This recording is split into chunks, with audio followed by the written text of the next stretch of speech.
First, 4 Israeli hostages were freed in a daring rescue at the weekend, leaving leftists around the world heartbroken. I'm serious. While Israel celebrated the rescue of its citizens from the clutches of maniacal terrorists, many around the Western world were upset, even appalled. British newspaper columnist Owen Jones was disgusted that anyone would celebrate Jews being saved from captivity. In a tweet that Pharaoh himself would have approved, Owen said, "This is a grave, grave war crime. Shame on those celebrating it." Meanwhile, Australian broadcaster Clementine Ford, well, she slammed the IDF for being gleeful at saving Jews. You know, there is really something so ghoulish about a regime that has done so many horrific things already, but almost seems like gleeful about outdoing themselves. To disguise combatants as humanitarian aid, to slaughter 200 people. It's simply insane that people are mad at Israel for rescuing the hostages rather than being mad at Hamas for taking hostages in the first place. They also seem surprised that using civilians to hide hostages in high-density residential areas full of civilians endangers civilians. Well, who knew? The ABC's Global Affairs editor, John Lyons, reported on the amazing news of hostages being rescued like this. Breaking: hostage rescue. Gazan authorities say at least 210 Palestinians killed and 400 wounded during heavy bombardment of camp during rescue of the 4 Israelis. It's a perverse emphasis, isn't it? Lamenting the number of captors killed rather than the number of captives freed. For the record, Israel claims about 100 Palestinians were killed in the rescue operation, including terrorists. They also claim that Hamas fighters used rocket grenade launchers in the firefight that ensued. Now, this is just me spitballing, but I'd say that using grenade launchers in a built-up area is probably not the greatest idea when you're super worried about civilian casualties. Then again, since when has Hamas ever worried about Palestinian deaths? Which is why they hid hostages in the tightly packed residential area of Nuseirat. A lot of people were outraged that civilians imprisoning the hostages were killed in the Israeli raid.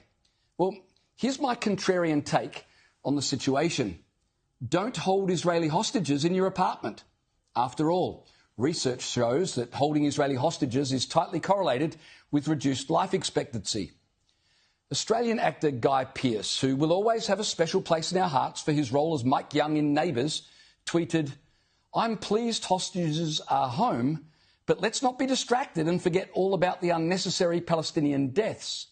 See, this is why you shouldn't drink Hamas Kool-Aid. It makes you stupid. What did Guy Pearce think bring them home meant? Vibes, memes, essays?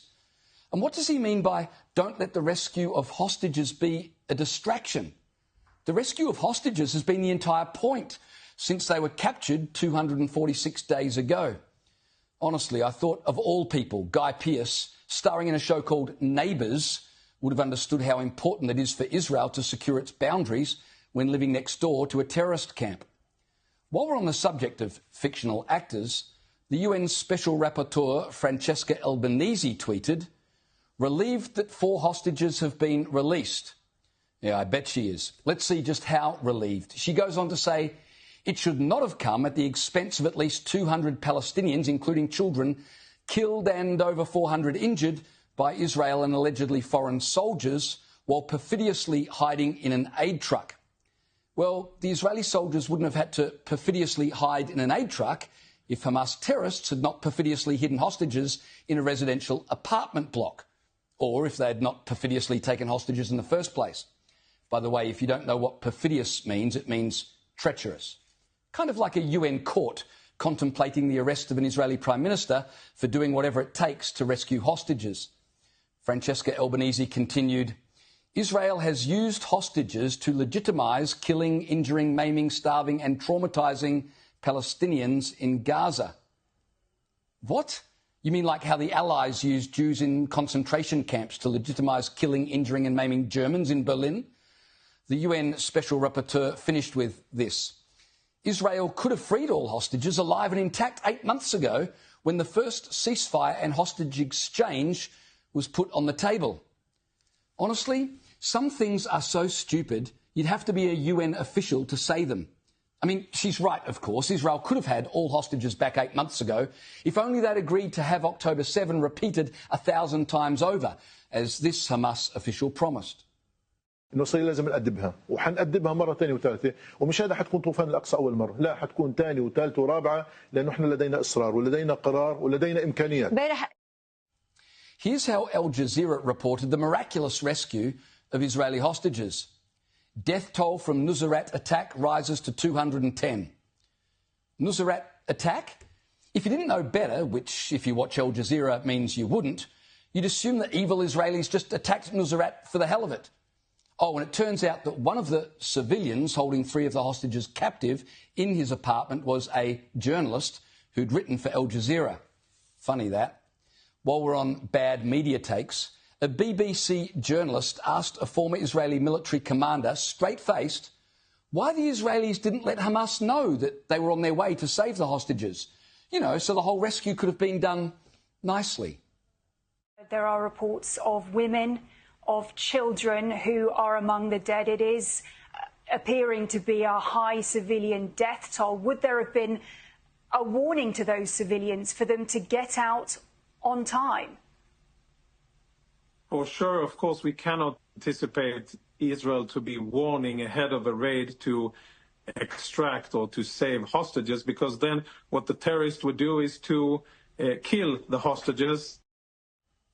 Now, I know it's a rough day for the left-leaning media when Jewish hostages are rescued, but they could at least try to contain their disappointment. Speaking of people having a hard time coping, Greens leader Adam Bant tweeted, "We want all hostages released, we want all political prisoners released, and we want to know how the killing of 200-plus Palestinians in last night's attack can be justified." Well, Mr Bant, Hamas set the price. Let's hope and pray no Australians are ever kidnapped by a rapey terrorist cult, while the Greens have a say on policy. How hard is it to understand that you can't take hostages from their beds, keep them kidnapped for 8 months, and then complain about the rescue operation?